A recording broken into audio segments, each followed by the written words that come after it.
Bem, primeira coisa que nós vamos olhar para o circuito, ver as fontes de tensão. Temos uma fonte de 200 volts, uma de 50 e uma de 200. Então as fontes maiores vão definir o sentido da corrente pelo circuito. Então esta fonte vai gerar uma corrente I1, que vai chegar até esse nó aqui, ó, corrente I1. Aquela fonte de 200 também gera uma corrente, nós vamos chamar essa corrente de corrente I2.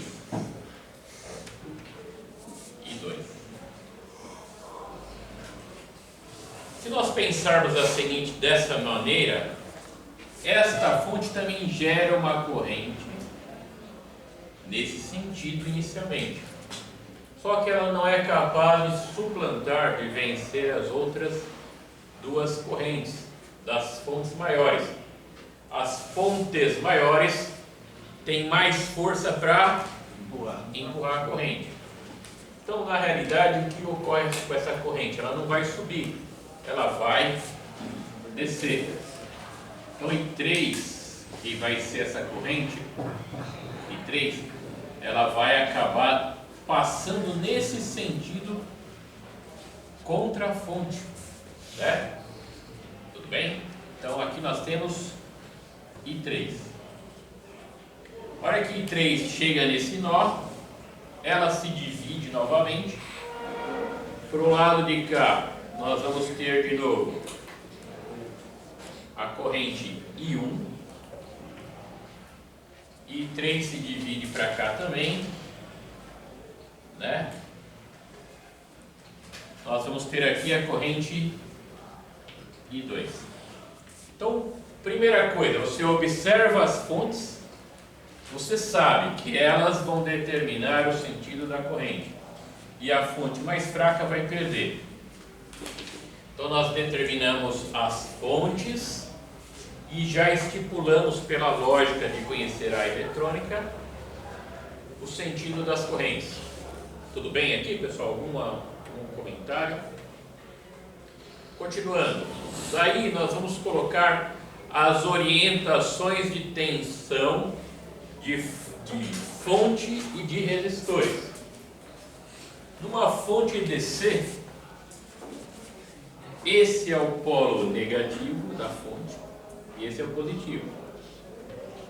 A orientação de tensão numa fonte é sempre do polo negativo para o positivo. Mesmo perdendo, ela está perdendo, mas ela continua empurrando para cima. Aqui é a mesma coisa, aqui é o polo negativo, aqui é o polo positivo. A orientação de tensão, ó, numa fonte DC é do polo negativo para o positivo. E aqui também. Aqui é o polo negativo e aqui é o positivo. A orientação de tensão da fonte do negativo para o positivo. Tudo bem? E no resistor? O resistor é sempre contrário ao sentido da corrente. Então a orientação de tensão do resistor é sempre contrário ao sentido da corrente. Então a corrente agora nesse R1 está indo para lá. A orientação de tensão do resistor é contrária ao sentido da corrente. Como o sentido é para lá, a orientação de tensão do resistor é contrária. Aqui a corrente aqui vem no outro sentido, vem para cá. A orientação de tensão é contrária ao sentido da corrente. Então, colocamos as tensões em cada dispositivo. Daí o que eu faço? O que nós fazemos? Nós vamos nomear as quedas de tensões aí, né? Então aqui vai ser tensão de A, tensão de B, tensão de C, tensão de D e tensão de E. Alguma dúvida aí, pessoal? Agora o que nós vamos fazer? Nós vamos inserir o sinal matemático da regra da lei de Kirchhoff, que trabalha com tensões. O sinal matemático, ele trabalha com tensões, com as orientações de tensões. E dentro dele nós colocamos, estipulamos nesse caso aqui, a orientação dos ponteiros do relógio.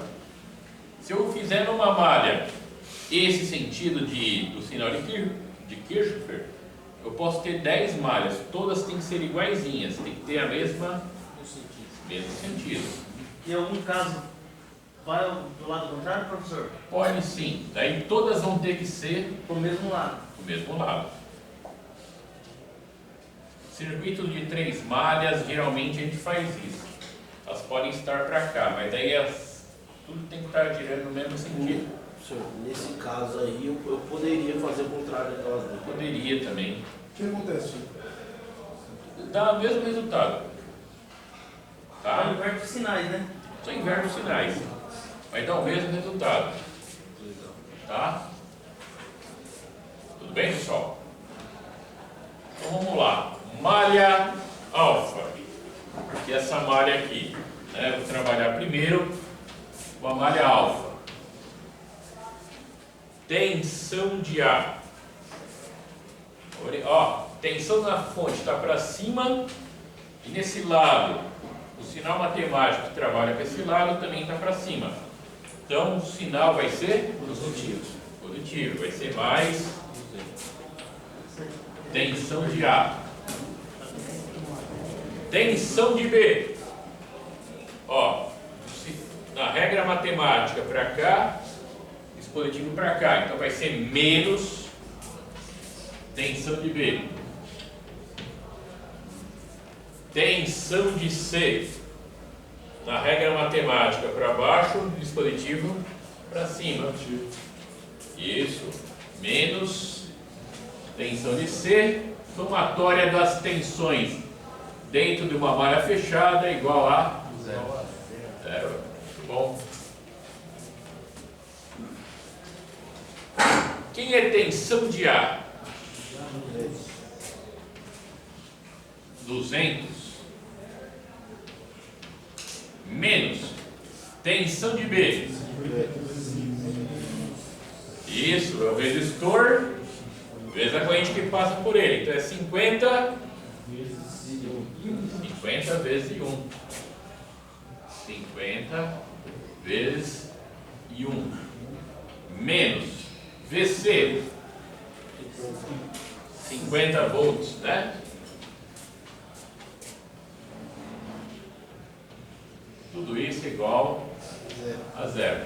Então eu vou trabalhar da seguinte maneira. Eu vou sempre tentar deixar o termo literal positivo. Aqui ele está negativo. Tá certo? Não está negativo? Então o que eu vou fazer para ele ficar positivo? Vou jogar ele para o lado igual. Então eu vou ter um traquejo matemático aí, ó. Esse aqui está negativo, vai para o lado igual, fica 51. Ficou positivo? Do lado de cá, ó, os números sem letra. Eu tenho 200 e o menos 50. Isso aqui vai ficar 150 é igual 51. Então, I1 vai ficar 150.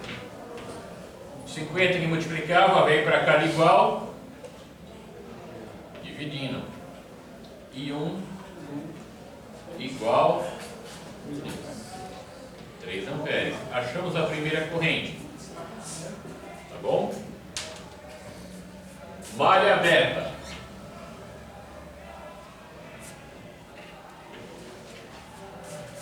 Tensão de C. Positiva ou negativa? Positivo. Positivo. Os dois estão No mesmo sentido. no mesmo sentido. Então vai ser mais VC.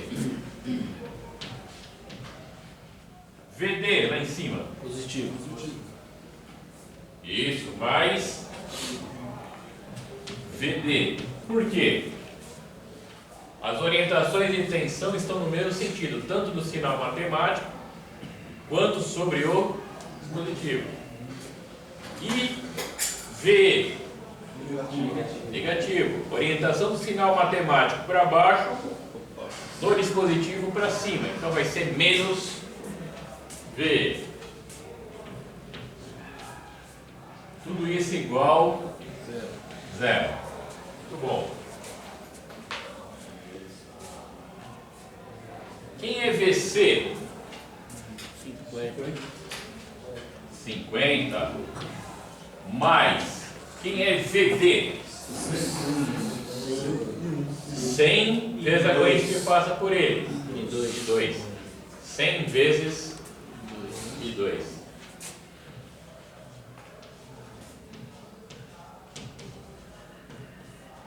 Menos VE.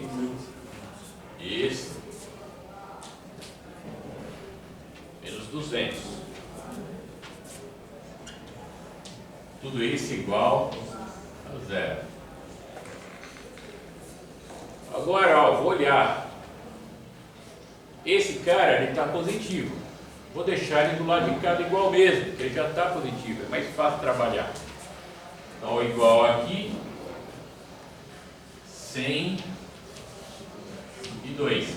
Daí os números sem letra, vou passar agora para o outro lado igual. Então 50 está positivo, vem para cá. Isso. O 200 está negativo, vai para o lado igual. Positivo. Então vou ficar com 100 e 2 igual a 150. E 2 vai ser 150. 100 está multiplicando, passa dividindo. 150 por 100. Isso, 1,5, 1,5 amperes. Muito bom. Achei 2.